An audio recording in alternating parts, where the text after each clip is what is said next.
The modern idea is you're supposed to accept yourself. I think that's an insane idea, by the way. Really, I can't think of a more nihilistic idea than that you're already okay. It's like, no, you're not.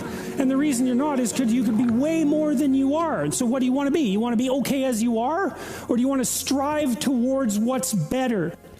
Human beings are insufficient in and of themselves and need the movement upward. And so they need to conceptualize something like the highest good and then to strive for that. You should love and feel good about the person you are now. And that's actually a dubious proposition for a variety of reasons. One is, whatever your self is not only what you are. Yourself is also what you could become.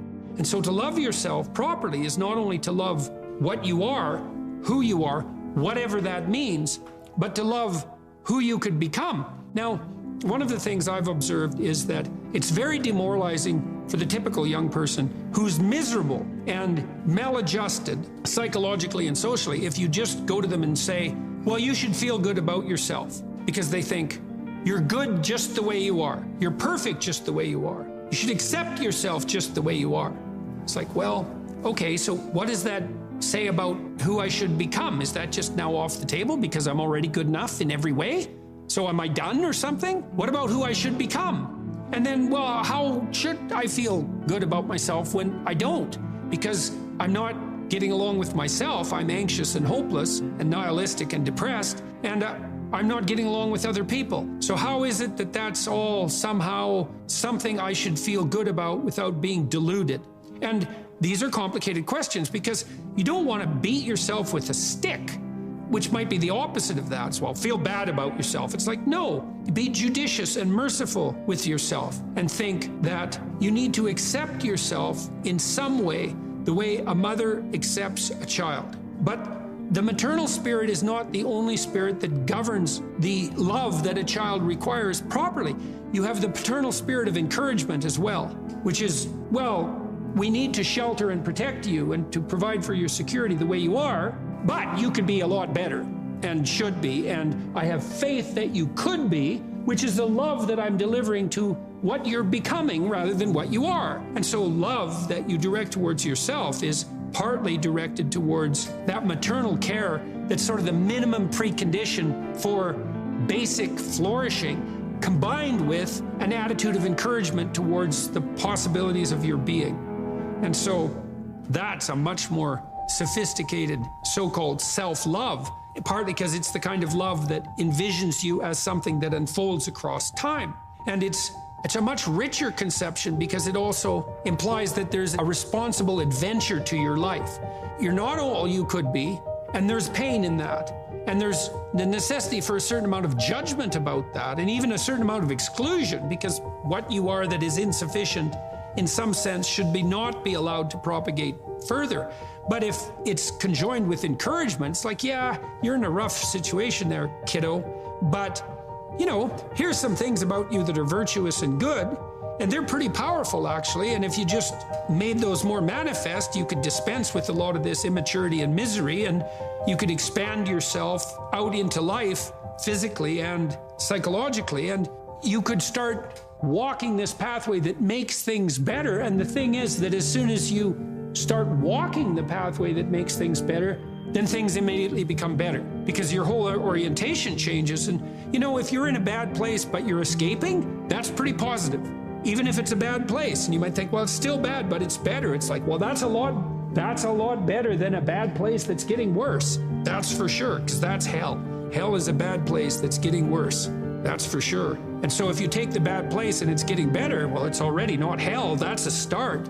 And so this notion of love, we've confused this with the maternal instinct for an infant. It's like, because an infant under 6 months, it's like, well, of course, your attitude towards an infant is you're exactly okay the way you are. But that's not what you do to any child that's older than 6 months. You start laying down some criteria for becoming, for improvement.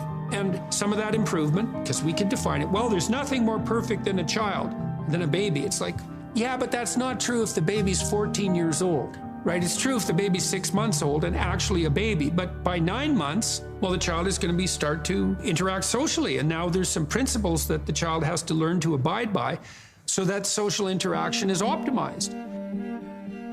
You want to take the infant who's entirely dependent and turn them into something that's autonomous and then socially integrated, and then socially integrated in a manner that's moving them towards individual responsibility. And the love is not only love that's devoted to what they are at any point, which is that encompassing maternal love, say, but the love that says, yeah, kid, you know, we're pretty happy you're around, but the new you is going to even be better. And that's encouragement, and that's part of love. It's half of love, that's for sure. And you want to direct that to yourself as well. It's like, you don't want to judge who you are so harshly that you just destroy yourself and everything is cast into the pit.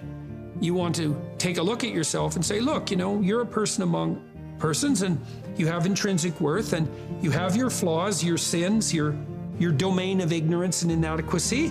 But that doesn't mean that you're entirely worthless because of that. You have a base level value. That's the intrinsic worth, let's say, that's reflective of the fact that you're made in the divine image. In the most fundamental sense, you have intrinsic worth, and that's due a certain degree of baseline love. But there's the becoming problem. It's like, well, especially when you're young, most of you is still in the becoming phase. And so why wouldn't encouragement be the hallmark of love? It's like, get the hell up, get your act together, adopt some responsibility, put your life together, develop a vision, expand yourself beyond the narrow confines that are causing your misery. And we think you can do it. You could do it, you should do it, the world would be better off if you did it, you'd be doing better if you did it, everything would work out better. Why would we not work to make everything work out better? And you're the person who could do it. And you tell young people that and they think, well, no one ever told me that before in that way. And they think, well, maybe I should get my act together. And then they go out and try to get their act together. And they think, well, turned out that worked and I'm less miserable. I could try doing it a little bit on a broader scale. And they try that and they think, wow, people seem a lot happier with me. I have more friends and I'm more popular and I'm a little more physically attractive because I'm standing up a little bit straighter. And then away they go and unfold, man. Be a force for good in the world. And that'll be the adventure of your life. Aimless is not nothing. Aimless is bad. Nietzsche said if you had a why, you could bear any how. Most people find the meaning in their life through responsibility. I believe the fundamental religious truth of the idea that life is suffering.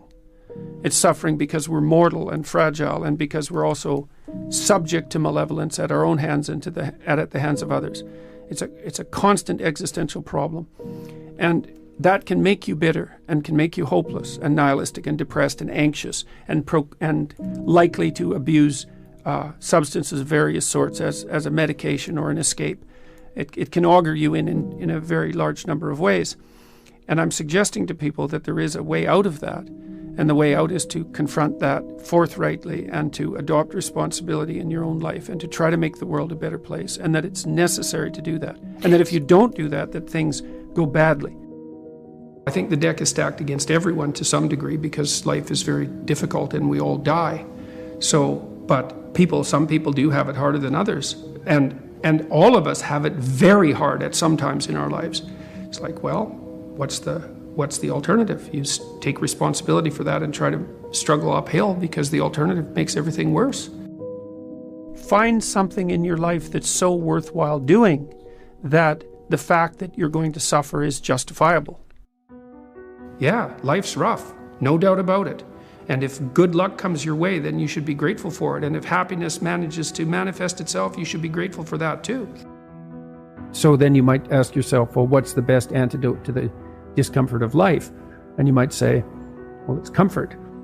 And I suppose that's what you act out when you swaddle a baby. But a better antidote is something like adventure to excellence. And that's far better antidote to suffering than the mere absence of suffering. So not than the mere absence of suffering. So not to say that the mere absence of suffering, that's not nothing. I've been a psychotherapist for 20 years. I've seen things you can't imagine, horror shows that you can't fathom, and people who have been hurt in so many ways, so many dimensions. It's like, should they be bitter? Should they be resentful? Should they become violent? These things don't help. They have to struggle uphill despite their excess burden. And it's responsibility, not guilt. It's the female crucifixion. And that's exemplified best in, well, the best portrayal of that I've seen is Michelangelo's Pieta. You know, it's a statue of Mary, and she has Christ's body on her, as an adult, on her lap, and he's broken and destroyed, and, you know, she's displaying that. And that's the bravery of a mother, to allow that to happen. But not only that, to facilitate it. Away you go, kid. Away you go. Away you go. Well, why? It's dangerous out there. It's like, yeah, no kidding. It's more dangerous here if you stay with me, by a lot. So you might lose your body out there in the world, but if you stay here, you lose your soul. You know, I mean, it's a pretty competitive world. There's lots of competition for young men in particular. There's competition for status and limited resources and for the attention of women. And just because you're nice doesn't necessarily mean that you come out particularly well in those competitions. I would like to say that you should all be smarter, but I don't know how you could be smarter. We don't know anything about how to improve intelligence, and I suppose we don't really know anything about how to improve industriousness either, but I can tell you that people who are industrious come up with a strategy for solving the problem that's ahead of them, and then they do whatever they can to stick to the strategy. And so, for example, if you sat down today or tomorrow for a couple of hours, 3 hours, and you filled in a Google Calendar, whatever you happen to use, with a strategy for studying and a list of when all your assignments are due and all of that, and when you're going to sit down and study, then you won't be in a position where you have to cram for 10 hours a day hopelessly right before, you know, an important exam. It's beautifully put that love is the highest ideal to reach for, and truth is... It's handmaiden. I thought about that for a long time, right? This hierarchy of ideal. And the thing about truth, that bitter truth, let's say, that cynical truth, is it can break the shackles of naivety. And actually, a burnt cynicism is a moral improvement over a blind naivety. Even though one is in some ways positive, but only because it's protected. And the other is bitter and dark, but still better. But you're not done at that point, you're just barely started. I think optimally we exist to have something like a playful adventure, right? We're built for an optimal challenge. It's partly why we like to play, because in play you find an optimal challenge. It's almost like the definition of play. And so if you can organize yourself and the world optimally, then you have adventure. And maybe you have the adventure of your life. And if you can do that brilliantly, then you can do it in a spirit of play. That's what you need and want.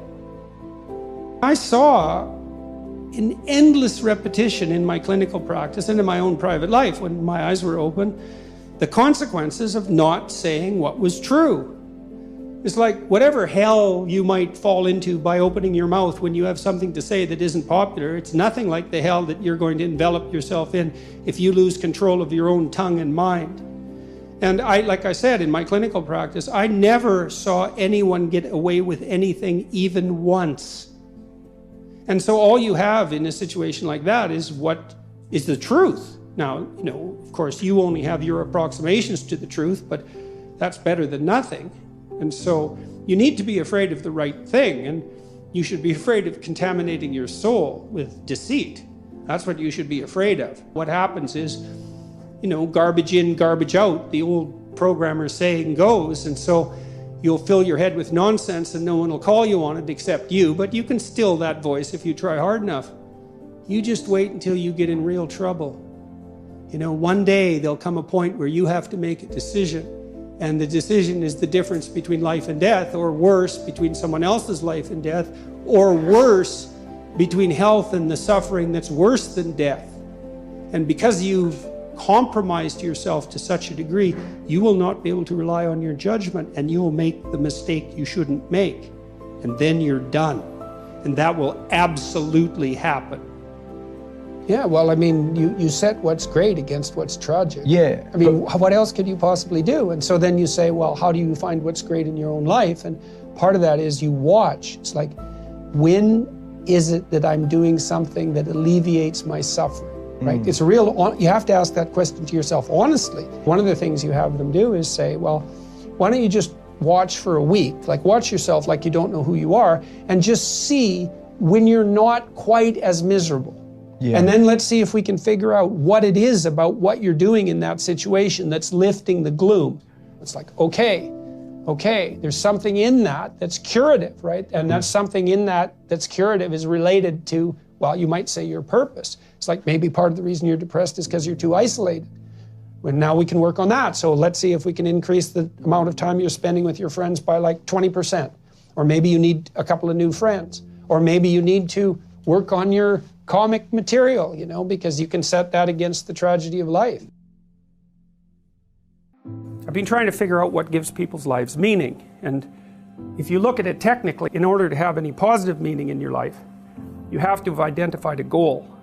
And you have to be working towards it. And there is a technical reason for that. And the technical reason, as far as I can tell, is that the circuitry that produces the kind of positive emotion that people really like is only activated when you're proceeding towards a goal that you value.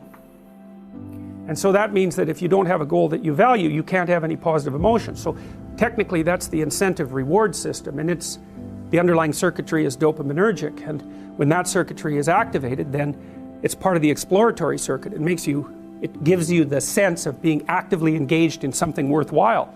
You know, you tend to think of positive emotion as something produced by reward, but there's two kinds of positive emotion. One is the reward that's associated with satiation, and that's consummatory reward, and that's the reward you get when you're hungry and you eat. But the thing about eating when you're hungry is that it destroys the framework within which you were operating, right? It's time to eat. Well, you eat, and then that framework's no longer relevant. So the consummatory reward eliminates the value framework. And then you're stuck with, well, what are you going to do next? And so the consummatory reward has with it its own problems, but the incentive reward is constantly what keeps you moving forward.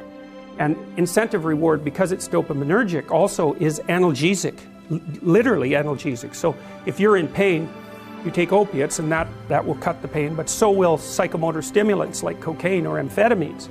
And so it's literally the case that if you're engaged in something that's engaging and you're working towards a goal, that you're going to feel less pain. And you can see this happening with athletes who, you know, they'll break their thumb or something, or maybe sometimes even their ankle, and they'll keep playing the game. Of course, afterwards they're suffering like mad, but the fact that they're so filled with goal-directed enthusiasm means that, well, the pain systems are in some sense shut off.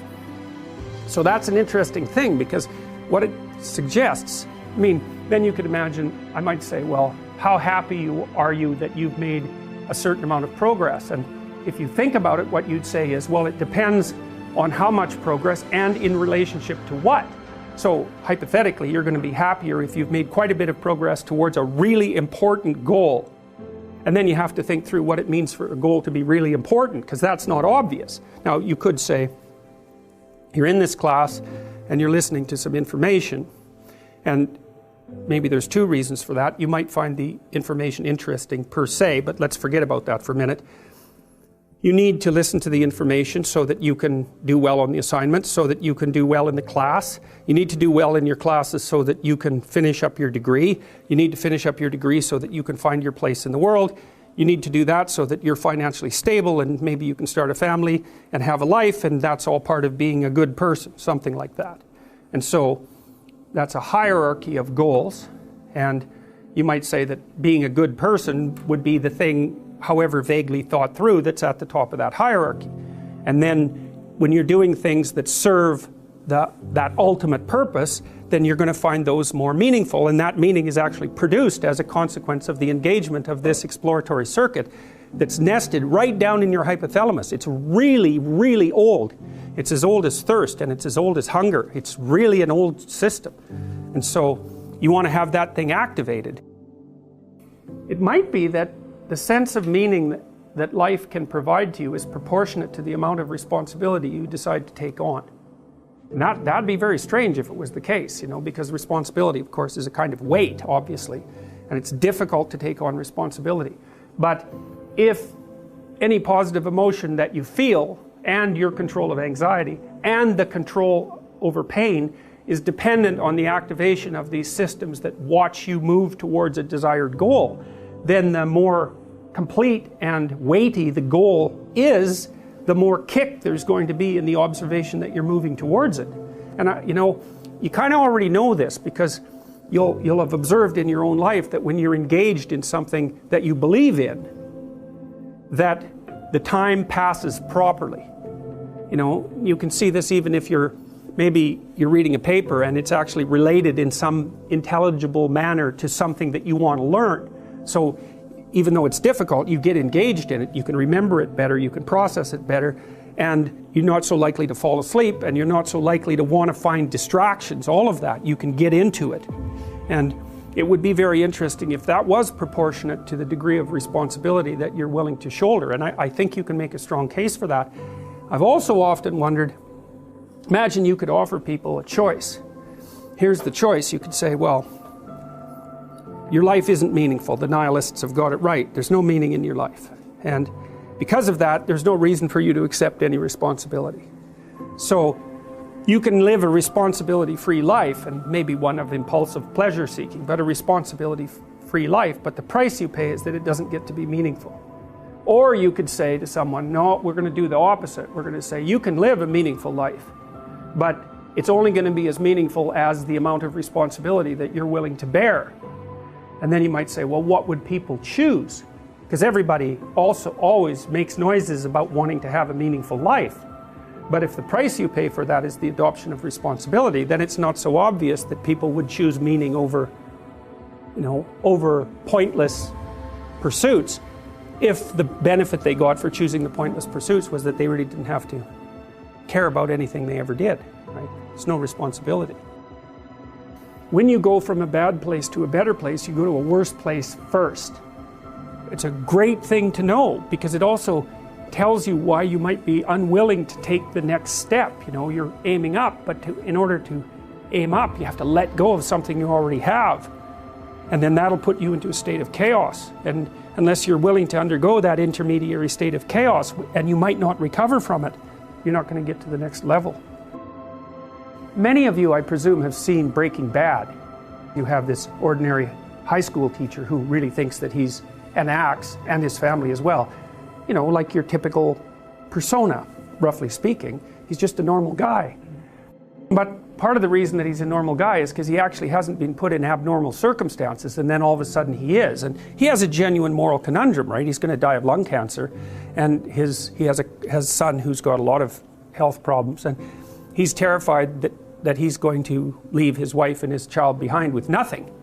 And so he decides to do something that temporarily that he regards as what they would normally regard as reprehensible. And of course, he just gets tangled up in that. But then as the story unfolds, you see that it's more complicated, because it's not that he was just innocent, good guy and he decided to turn bad. He's also very resentful and angry. And it's partly because he's a bit of a pushover at the beginning, or maybe more than a bit of a pushover.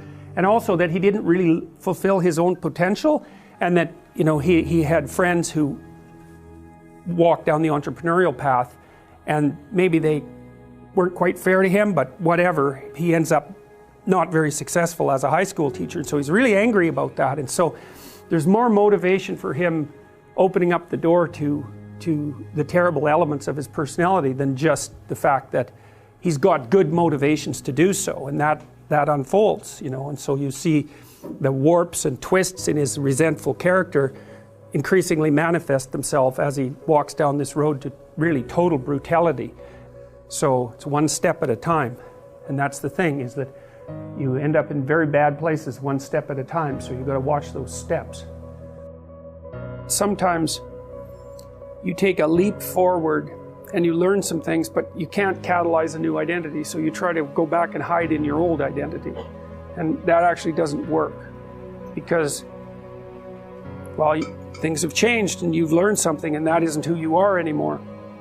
And so it's like you have to cut parts of yourself off in a destructive manner to fit back into the person that you were.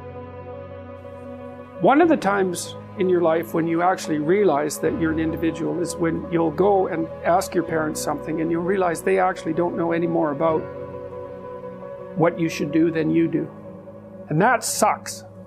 And that's partly why people are often willing to maintain a tyrant-slave relationship with their father. It's like, on the one hand, you have to be inferior in a relationship like that. You know, you've always got the judge watching you.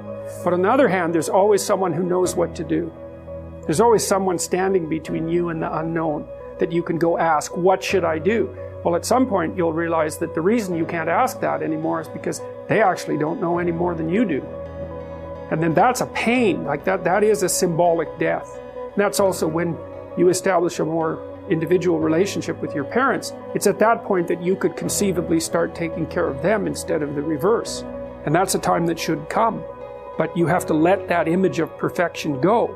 And that exposes you. When you're doubtful, say you're trapped, you ask yourself, well, why am I trapped? And that's a hard question, right? Some of it's your own inadequacy. You ask yourself, you sit on the bed and say, okay, man, I'm ready to learn something. Like, what's one thing I'm doing wrong that I know I'm doing wrong, that I could fix, that I would fix? It's like, you meditate on that, you'll get an answer. And it won't be one you want, but it'll be the necessary one. We kind of experience life as if we're tossed into it. You're male and not female. You're Hindu and not Christian. You're tall and not short. You have an arbitrary range of talents and an arbitrary range of limitations, none of which, in some sense, you chose. It's the cards you're dealt. Now, some of those are cards of privilege. Now, maybe you're born intelligent. Maybe you're born symmetrical. Maybe you're born healthy. Maybe you're born into a culture where it's much easier not to be absolutely deprived. And so, all of that, in some sense, is unearned. Now, the way you pay for your privilege is with your virtue. You have these opportunities and this existential guilt. And the way you expiate that and atone is by doing your best to live the best possible life you can manage, to speak the truth, to treat people with respect, to abide by the principles of the dignity of the individual, and to put your house in order. And that's how you pay for your unearned privilege. And we all have our privileges and our curses. All of us have that. That's why it's not useful to be envious of people. Carl Jung said, people in the modern world don't see God because they don't look low enough. And so imagine you're in your messy bedroom and you're sitting on the edge of the bed trying to have an honest dialogue with yourself. And the little voice says, you know, it's pretty disgusting in here. And you think, well, I'm way above such trivial niceties as organizing my room. Now that's pride. If you're above organizing what's actually yours, how in the world are you ever going to organize anything else? Well, it's time to take a brush to the toilet, and maybe that's where you start. And that works. You start making those micro improvements, like real micro improvements, real on the ground, actual micro improvements to things you know that are wrong, you'll improve unbelievably rapidly. Just look at how much opportunity you have to make things better. Not that it's easy.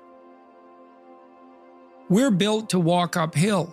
And when you reach the pinnacle of the hill, you want to stop and appreciate the vision. But the next thing you want is a higher hill in the distance, because it's from the uphill climb that we derive our value. And I mean this technically. Almost all the positive emotion we feel, especially the emotion that fills us with enthusiasm, that's experienced in relationship to a goal. You want a goal that you can never attain, so you can always move closer to the goal that recedes as you move towards it. You think, well, that's frustrating. It's like Sisyphus pushing the rock uphill. But it's not, because as you pursue that goal, you put yourself together and your life does get better and richer and more abundant. You're here to live, not to sleep. The problem with the vision of Mai Tais on the beach is that, first of all, that's a vision of drug-induced unconsciousness. Second, it's only going to work for about a week. Third, you're going to be a laughingstock in a month and depressed and aimless. I think the right solution to the most serious problems is to be found at the level of the individual. Jung said, for example, that we all acted out a myth, and whether we knew it or not. And maybe you're acting out a tragedy. Maybe you're acting out Narcissus. You don't know, because you've put that on yourself in an attempt, in some ways, to deliver to people what they want, or more accurately, to look as though you're delivering to people what they want. Someone who's really infantile and dependent, someone who's never left home, part of their problem is that they haven't crafted a persona. So you don't want to denigrate it entirely, but it's no substitute for the real thing. And it turns out that not only is what we want from each other the real thing, but that's also the adventure of your life. If you aren't truthful, and that means, unfortunately, especially at the beginning when you start to be truthful, it means deeply coming to terms with your inadequacies in humility. So it's very painful. Without that, you don't have the adventure of your life. You have the role that you've acquiesced to. In my clinical practice, in 20 years, working with every sort of person you could imagine, I never ever saw anyone get away with anything even once. We're all subject, not least, to the judgment of our own conscience. Try to escape from that. No one can escape from that. We have to contend with that wisely. And then you ask, well, how do you contend with things wisely? And I would say, well, don't pollute your thoughts with deceit. You compromise your own wisdom. How are you going to make not intelligent decisions, wise decisions? That's why you shouldn't lie.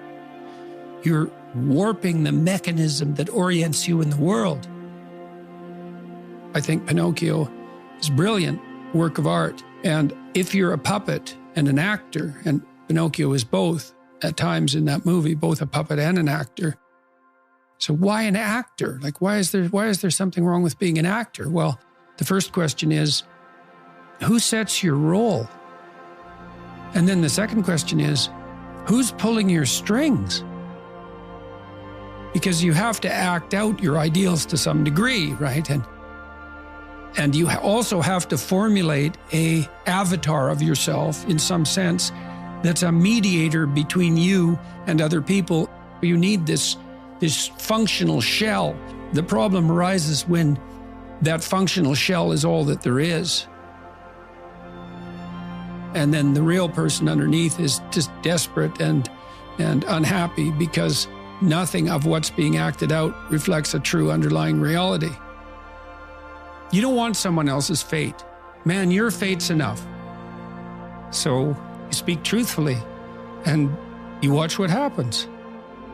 Will truth, beauty, and love save the world? Well, you can find out.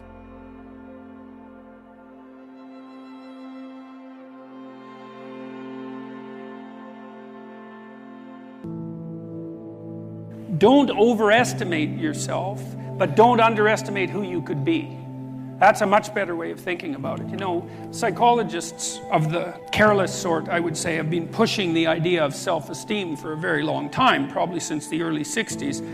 You should be content with yourself the way you are. It's like, no, you shouldn't. Seriously, like, you're nowhere near what you could be. You're not even close. Right? And so that's a way more optimistic message. Like, it's, you ain't seen nothing yet. That's the right message. And so I would say, don't overestimate yourself now, but don't underestimate your future self. And you have so much influence as an individual if you get your act together that you can't believe it. There isn't anything that has more influence than that. You have all the power that there is right where you are to put things right around you. You start now, you develop a noble vision, right, of who you could be. You start to put that into practice, develop some discipline, familiarize yourself with the great works of the past. Learn to read, learn to write, learn to speak, learn to think. Man, you'll be deadly. what you could bring to the table that hasn't been brought to the table for years is an emphasis on individual responsibility. And the right way to do that, as far as I'm concerned, is to start with yourselves, is develop a vision for your life. You start to think about, if you could be who you could be, what would that look like? That's the beginning of a mature philosophy of being. If you could be the person that you would admire, who would that person be? How would you configure yourself? How would you configure your career, your education, your family, the use of time outside of work? If you wanted to be the noblest person that you could be, who was adopting the maximal amount of responsibility, how would that look? Then you need a strategy to put that into place. And that's the way you change things properly, and also the way you do the least amount of harm while you're changing them. And so it should be an individual focused set of ideas, and that way you can sidestep the identity politics traps, and that would be a very good thing. And I think a modern conservatism, which isn't really all that distinguishable from a classical liberalism as it turns out, is to put tremendous stress on the responsibility of the individual. And one of the things that's wonderful about that, as far as I'm concerned, and I made reference to this a few minutes ago, is that you need a meaning to offset the tragedy of life. Otherwise, you just suffer stupidly, and you tend to make people around you suffer the same way. The way that you find that meaning is by adopting as much responsibility as you can. And what's also so fascinating about that is, you know, you're characterized by an indefinite potential. And it isn't easy to understand exactly what that is, that potential, but you know, it's what people call you on when they say, you know, you're not living up to your potential, whatever that is. That potential will be called forth from you as a consequence of adoption of responsibility, because it won't manifest itself unless you take on a load. You're not going to develop in all the ways you could develop unless you set yourself a serious challenge, because it takes the challenge to pull that out of you, and also to motivate you to rid yourself of all the weaknesses and personality flaws that you've accumulated across the years, and to let those disappear and burn off you. You need to load yourself up before the demands of life will be such that you will discipline yourself properly. And a noble goal is a very good way of beginning that. The truth of the matter is, as far as I'm concerned, that each of us has enough potential character, power of character, let's say, if it's properly manifested, to contend with that in a noble way, and to rise above it, and to transcend and to deal with it in large part, because we can make the world a much better place than it is for each of us individually, and for our families, and for our community. And we can constrain the malevolence, at least in our own hearts, and perhaps have a positive effect on those around us as a consequence. And that actually does make things better, and we actually can do that. And that's where the meaning in life is to be found. And that meaning, you know, that goes along with the adoption of that kind of responsibility is actually the antidote to the suffering. You know that perfectly well, because all of you need a reason to get out of bed in the morning, especially on a rough morning, you know, when things aren't going so well in your life. And there will be plenty of times when things aren't going so well in your life. And you still need a reason to get up and get moving and get out there. And if you have adopted the responsibility at an individual level to make things better, given how bad they are, if you've adopted the responsibility to make things better, then you have a reason to get up. And so one of the things that I've been stressing to people is that there's very little difference between the meaning in life that gives you fulfillment and that engages you in existence, and the willingness to shoulder as much individual responsibility as you can possibly handle. Those are the same things. And that's a really useful thing to know. And you kind of know this, right? Everybody knows this, because first of all, if you're not living up to your responsibilities, even to take care of yourself, the probability that you're going to be ashamed of that at some level is extraordinarily high. And so your own soul tells you that you're in error, so to speak. But also, if you look at who you spontaneously admire, which is a good indication of where your value system really sits, you'll see that the people you admire are always people who take responsibility for themselves, and responsibility for their family, and responsibility for their community. Get your act together. You've got things to do in the world. The absence of your full being in the world leaves a hole that is filled by terrible things. At minimum, you have an ethical responsibility to ensure that the world doesn't devolve into something approximating hell. And at maximum, you have the responsibility, again, the ethical, and it's a heavy ethical responsibility, to do everything that's in your power to make things as good as you can possibly make them, in this sophisticated manner that takes you and your family and your community into account. And it's on you, right? And that's meaning, you know. People say, well, I'd like to have a meaningful life. It's like, well, fair enough, but the price that you pay for the meaning that transcends tragedy is the adoption of responsibility for the catastrophe of existence. But that ennobles you, right? It makes you into someone strong and someone competent and someone who's worthwhile and who lives in a manner that justifies their own suffering. And that's what, there's nothing better than you could possibly do than that. Although there is a very large number of ways of looking at the world, or perhaps a near infinite number of ways of looking at the world, there isn't a near infinite number of ways of acting in the world in a manner that actually is successful. So, so there are constraints on how you can interact with the world in a successful manner. Let's assume that you don't want undue pain and anxiety. We could just start with that, and I think that's a reasonable proposition. You could tolerate some pain and anxiety if it's in the service of something greater, obviously, but I just mean pointless pain and anxiety. We don't want any more of that than is necessary, and that means that you have to take care of yourself to some degree. But the manner in which you take care of yourself is severely constrained. This is partly why you have to be intelligent and careful and plot your way through life properly. You have to take care of yourself today, but you have to take care of yourself today in a way that doesn't interfere with you taking care of yourself tomorrow and next week and next month and next year and 5 years from now and 10 years from now. So you can't do just what you want to in the next hour, because if it's impulsive pleasure seeking, let's say, something like that, excess alcohol use or excess drug use or careless sexual behavior or betrayal of people to gain you something in the moment, you're going to pay for that. You're going to pay for it tomorrow. You're going to pay for it next week and next month and next year. So because you're going to exist in the future and because you have to live with yourself, there's only a certain number of ways that you can act that are going to work. But it's more than that. It's not just that you're responsible to your future self or the set of all your future selves. It's that you also have to act in a way that works for your family. Because otherwise your family is going to disintegrate and break down and cause you and them all sorts of misery and grief. And not just your family now, but also your family into the future. And then not just your family either, but also your community. And so you have to set your aspirations so that they serve you in the broadest sense over a long period of time, and they also serve your family and they also serve your community, and that's a very tight set of constraints. And I think that the best solution to that set of constraints from a philosophical perspective, or maybe even a theological perspective, is to view the world as a place not of groups but of individuals, of sovereign individuals who are responsible for their destinies, responsible for their families and for their communities. You learn to use minimal necessary force. It's like you don't defend yourself any more than you have to. Like, be careful. Don't push any harder than you need to, because all you do is you generate a counterforce by pushing harder than you need to, and then you're in conflict.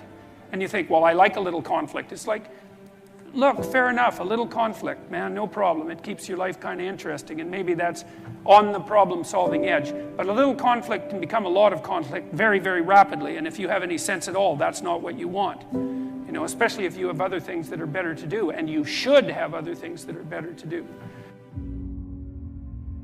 18-year-old kids, one sentence, what would you say to them? What's the restorative, the redemptive sentence? What should they do? Don't be thinking your ambition is corrupt.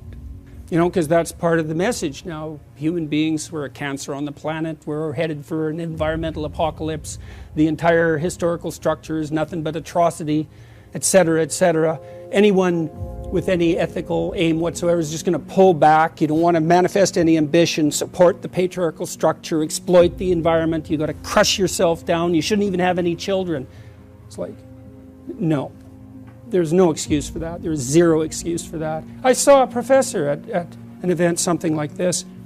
He came out and trumpeted this bloody, environmentally friendly house he built. And, you know, fair enough, man. It was a pretty interesting house, but not everybody had the $4 million that it took him to build it. And I'm not criticizing his money even. It's like, he's had some money, good for him, he built a house, okay. But then to trumpet that as a moral virtue, well, you're pushing it there. And then he came out to all the kids and he said, you know, my wife and I decided that we were only going to have one child. And I think that's one of the most ethical things we could have possibly done. And I would strongly encourage you to do the same. I thought, you son of a b****. You get up in front of these young people. A lot of these kids were children of first-generation immigrants from China. And he showed all these images, you know, of these terrible factories in China, these endless rows of sterile mechanism that were subordinating all the Chinese people to this terrible, you know, capitalist machine. And I thought, you don't understand. Half the audience is looking at those factories and thinking, that's a hell of a lot better than struggling through the mud under Mao, buddy. And so I don't know where he thought he was, but to come out in front of all those kids and basically tell them that the whole human enterprise is so goddamn corrupt that the best thing they could possibly do is limit their multiplication, and to think of himself as a scholar and an educator. I did say something, by the way. It was rather uncomfortable, and he stomped off the stage. But that's no message for young people.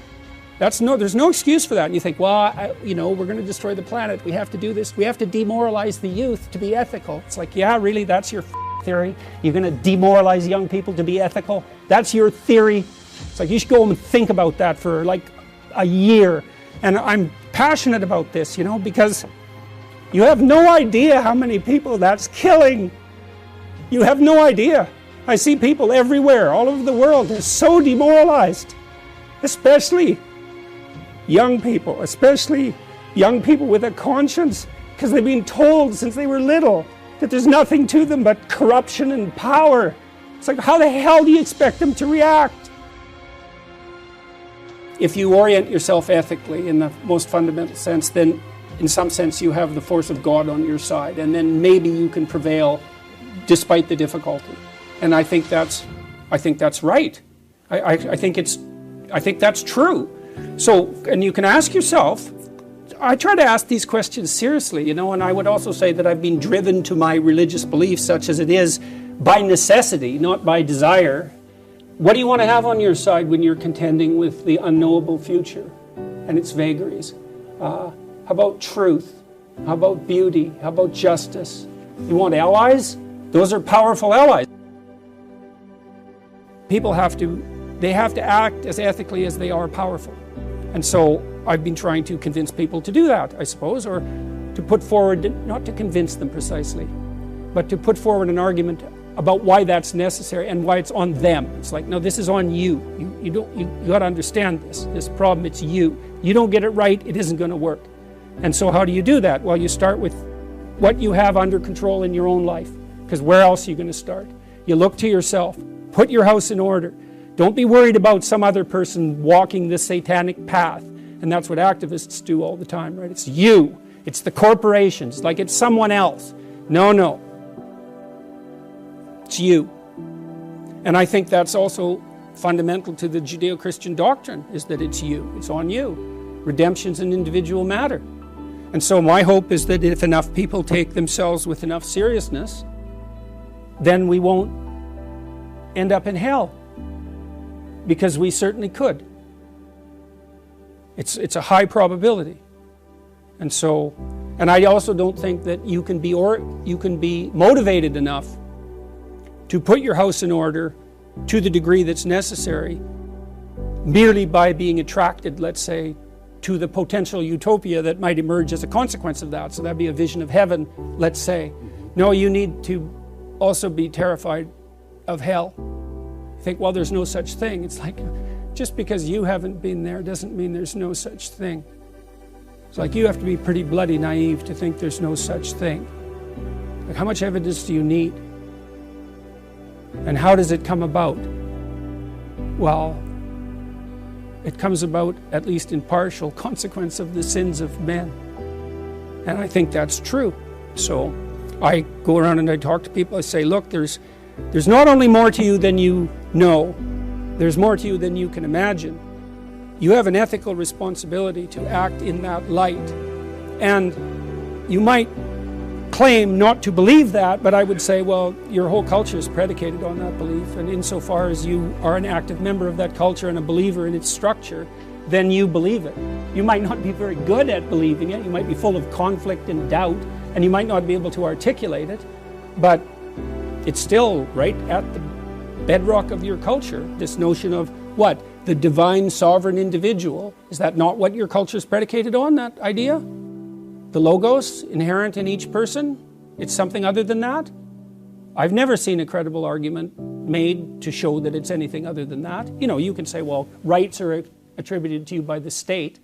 It's like, sorry, that's a weak argument because the state's dependent on your actions. So, you know, to believe that, you have to believe that the state is the entity and that individuals are just subordinate in some fundamental sense to the state. It's like, no, the state is dependent on the individual to exactly the same degree.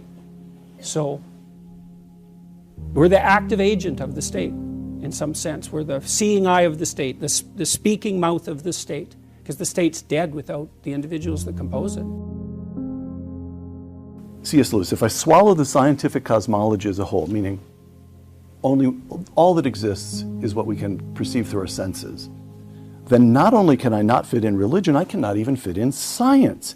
If minds are wholly dependent on brains, and brains on biochemistry, and biochemistry in the long run on the meaningless flux of the atoms, I cannot understand how the thought of minds should have any more significance than the sound of the wind in the trees. You feel that one as well? Yeah, well, that's a complicated problem. That, first of all, I do believe that I don't think science is possible outside of an encompassing Judeo-Christian ethic.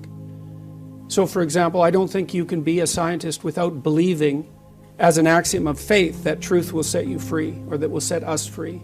So we don't know the conditions under which science is possible, you know, and we tend to overestimate its epistemological potency. It's only been around, I mean, you can stretch it back to the Greeks if you're inclined, but in a formal sense, it's only been around for about 5 centuries, and it's only thrived for a very short period of time.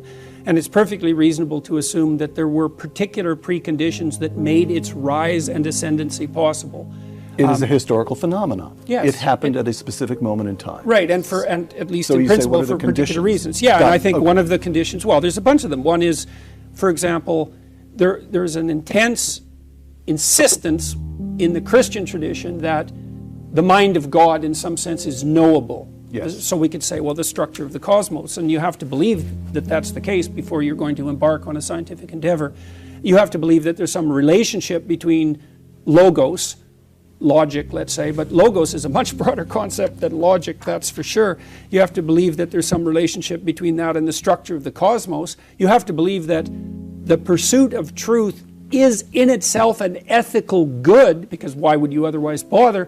You have to believe that there is such a thing as an ethical good, and those are not scientific questions, which is why I think the arguments of people like Hitchens are weak. It's like, yeah, Hitchens, Dawkins, people like that, they have a metaphysic which they don't know, and they assume that metaphysic is self-evident. Like, well, sorry guys, it's actually not self-evident, and they assume that it can be derived from the observations of empirical reality, and the answer to that is no, there's going to be axioms of your perceptual system that aren't derivable from the contents of your perceptual system. And you might think, well, that's not very scientific, and I would say, well, take it up with Roger Penrose and see what he thinks.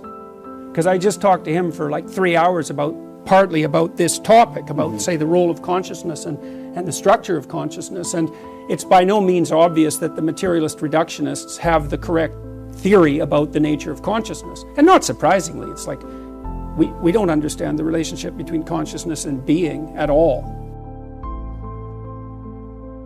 The conditions of human life are such that suffering is an integral part of existence. Life is suffering. Why? Well, one reason is because of society's arbitrary judgment. Every single one of us has traits and features and quirks and idiosyncrasies that are far from ideal and that are judged by the standards of society as insufficient. And so you suffer because of your imperfect insufficiency in the eyes of others. And you can certainly make the claim that fairly frequently that's arbitrary. And so that's the claim that society is tyrannical and judgmental and needs to be constantly reconstituted so that the tyrannical element doesn't take full control. And fair enough, you have to stay awake so that that doesn't happen. But the thing is, it doesn't matter what society it is, although they vary in the degree of their tyranny. The mere fact that you're grouped together with other people and have to come up with a common value structure in order to live together means that many of the things that characterize you are going to be suboptimal. And so the price you pay for social being is that much of you is deemed insufficient. Now, hopefully there are various ways that you can be within a society that's sufficiently diverse so that you can find a place where what's good about you in the eyes of others and perhaps in your own eyes can flourish of its own accord. Because you don't have to be good at everything. If you can be good at one thing well enough, that might allow you your niche. And hopefully a healthy society allows for that. Certainly societies can become so tyrannical that they don't. The other element of it, clearly, is the mere fact of the arbitrariness of the natural world. You have a lifespan that's going to be counted in the number of decades that you can count on two hands. And that has nothing to do, technically, with the tyranny of the social structure. Now, you could say, if we got our act together more completely, perhaps you could live longer, and fair enough. But the fact of the limits of your lifespan and the suffering that's necessarily a consequence of that, the death of your parents and the death of most people that you will know before you, means that that part of suffering is an integral part of existence itself. And so that can't be laid at the feet of an insufficient social structure except insofar as it's tyrannical and blind. It's a condition of existence. And then by the same token, you have your own responsibility for some of your unnecessary suffering, because there's things you could be doing to make your life better and to make life better for other people that you know perfectly well that you're not doing. So there's three reasons why you suffer, and one is, well, look at you and the way you're built. It's inevitable. There's not very much of you and there's a lot of everything else. And so you just don't last that long and you're fragile across multiple domains, and then you're harshly treated by society, and there's no doubt about that. And then there's responsibility that can be laid at your own feet. The proper pathway through that is to adopt the mode of authentic being. And that is something like refusing to participate in the lie, in deception and the lie, to orient your speech as much as you can towards the truth, and to take responsibility for your own life and perhaps also for the lives of other people. And there's something about that that's meaningful and responsible and noble, but also serves to mitigate the very suffering that produces, say, the nihilism or the flee into the arms of totalitarians to begin with. You need something to shelter you against your own vulnerability. And you can adopt a comprehensive description of reality that's formulated for you by someone else that neatly divides the world into those who are innocent and perhaps innocent victims, and those who are guilty and perhaps the perpetrators of the suffering. But none of that has anything to do with you, and in addition, it's not a reasonable way of assessing the world. The suffering is built in. The existentialist take is, no, that's just how it is. That's just how it is. You don't have to necessarily have done anything wrong for things to get completely out of control. It's a terrifying doctrine, but it's not a hopeless doctrine, because it still says that there's a way forward, there's a pathway forward, and the pathway forward is to adopt a mode of being that has some nobility, so that you can tolerate yourself and perhaps even have some respect for yourself as someone who's capable of standing up in the face of that terrible vulnerability and suffering, and that the pathway forward, as far as the existentialists are concerned, is by, well, certainly by the avoidance of deceit, particularly in language, but also by the adoption of responsibility for the conditions of existence and some attempt on your part to actually rectify them. And the thing that's so interesting about that is, well, two, as far as I'm concerned, and some of this is from clinical experience, you know, if you take people and you expose them voluntarily to things that they are avoiding and are afraid of, you know, that they know they need to overcome in order to meet their goals, their self-defined goals. If you can teach people to stand up in the face of the things they're afraid of, they get stronger.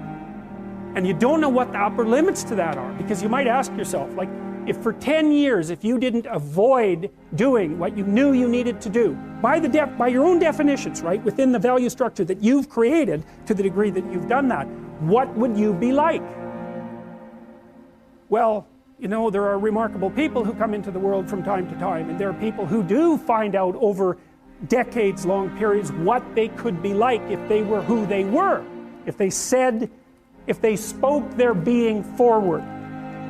And they get stronger and stronger and stronger, and we don't know the limits to that. We do not know the limits to that. And so you could say, well, in part, perhaps the reason that you're suffering unbearably can be left at your feet, because you're not everything you could be, and you know it. And of course, that's a terrible thing to admit, and it's a terrible thing to consider, but there's real promise in it, right? Because it means that perhaps there's another way that you could look at the world, another way that you could act in the world, so what it would reflect back to you would be much better than what it reflects back to you now. And then the second part of that is, well, imagine that many people did that, because we've done a lot as human beings. We've done a lot of remarkable things. I often ask undergraduates how many hours a day you waste, or how many hours a week you waste, and the classic answer is something like 4 to 6 hours a day. You know, inefficient studying, watching things on YouTube that not only do you not want to watch, that you don't even care about, that make you feel horrible about watching after you're done. That's probably 4 hours right there. You know, you think, well, that's 25 hours a week, it's 100 hours a month, that's 2.5 full work weeks, it's half a year of work weeks per year. And if your time is worth $20 an hour, which is a radical underestimate, it's probably more like 50 if you think about it in terms of deferred wages. If you're wasting 20 hours a week, you're wasting $50,000 a year. And you are doing that right now. And it's because you're young, wasting $50,000 a year is a way bigger catastrophe than it would be for me to waste it, because I'm not going to last nearly as long. And so if your life isn't everything it could be, you could ask yourself, well, what would happen if you just stopped wasting the opportunities that are in front of you? Most people find deep meaning in their life as a consequence, not of their rights or their impulsive pleasures even, but as a consequence of bearing responsibility for themselves, for their family, for their community. And the heavier the responsibility, the better. Well, Professor Stephen Hawking, before he died, gave me his last television interview, and he said that the biggest threat to the future of mankind was when artificial intelligence learnt to self-design. What do you think the biggest threat to mankind is? Narcissistic compassion. Now AIs, you know, it's a threat too, but if we had our act together ethically, it's possible that AI could become a useful servant rather than a tyrannical master. You don't want to automate your tyrannical masters. The ideal that you're observing that makes you jealous and resentful is in large part an illusion that's created by your own mind. You know, I can give you just one example. Is like, I know a fair number of extremely wealthy people, and I tell you, man, they have a burden of responsibility that would crush me, would crush the typical person. They're just working flat out, like 90 hours a week. You know, they have their money, and they have their status, and that's not nothing. But don't be thinking that there isn't a price to be paid for that. You know, they don't see their families, they're often divorced, they don't see their children grow up, and they don't have time off. Now, there are wealthy, what would you call, playboy types, I suppose, who live out the dreams of wealth of a foolish 14-year-old, but they're not that common, and you have to be careful of what you're jealous of, because you don't really know what it is. And then the other thing to understand, you're quite different from other people, and you shouldn't be comparing yourself to them, because they're not like you. You know, they don't have your family, they don't have your temperament, they don't have your troubles, they don't have your abilities. The only person that has those is you. Compare yourself to who you were yesterday and not to who someone else is today. And see, that's a game you can win, because you could be a little better today than you were yesterday. Most of the time when you're discussing something that needs to be discussed, everybody's actually rather upset about it. You know, if you're actually talking about something important, right? Because why talk otherwise, unless you're just shooting the breeze? But if there's an issue at hand that has to be discussed, then people are already upset and they have different viewpoints. And And the offensiveness in some sense is built into that. And you know that because if you have a family, if you have a wife, if you have an intimate relationship, and you're discussing something that's difficult, the probability that you're not going to offend each other if you're actually having the conversation is zero. And so you don't have to think unless you have a problem. And if you have a problem, then when you think, you're going to offend people. And so what, are we not going to think? That seems like a bad idea. Liberals are higher in openness, that's trait creativity, and lower in conscientiousness, especially orderliness. And that seems to be because they believe, or their niche is an informational niche. They believe that the free flow of information is worth the risk. So that'd be the free flow of people across borders, the free flow of ideas across borders, the free flow of concepts across categories. They'd rather that the borders were permeable. Now the conservatives are low in openness and high in conscientiousness, especially orderliness, and they take the opposite tack. They think, well, yeah, there's danger in too much openness. There's danger in borders that are too permeable. Things can change too fast. Entire societies can become destabilized, and everyone can end up not knowing which way is up. And the thing is that both of those attitudes are correct. It depends on the time. You know, sometimes things are changing so fast that everybody's knocked off their feet and things are falling apart. And sometimes things are so rigid that there isn't any new water flowing and everything's ground to a halt. You need liberals because now and then the right thing to do is to come up with something new. And you need conservatives because now and then the right thing to do is to do what everybody has always done. And the reason you need political dialogue is so that the liberals and the conservatives can continue to argue about which of those solutions is appropriate right now. The game of dividing human beings up by their group identity ends in disaster, no matter who plays it and no matter what the reasons are. Adopt a stance of ready engagement with the world and to reflect that in your posture. And the reason that I write about lobsters is because there's this idea that hierarchical structures are a sociological construct of the Western patriarchy. And that is so untrue that it's almost unbelievable. And I use the lobster as an example because the lobster, we divulged from lobsters in evolutionary history about 350 million years ago, common ancestor. And lobsters exist in hierarchies, and they have a nervous system attuned to the hierarchy. And that nervous system runs on serotonin, just like our nervous systems do.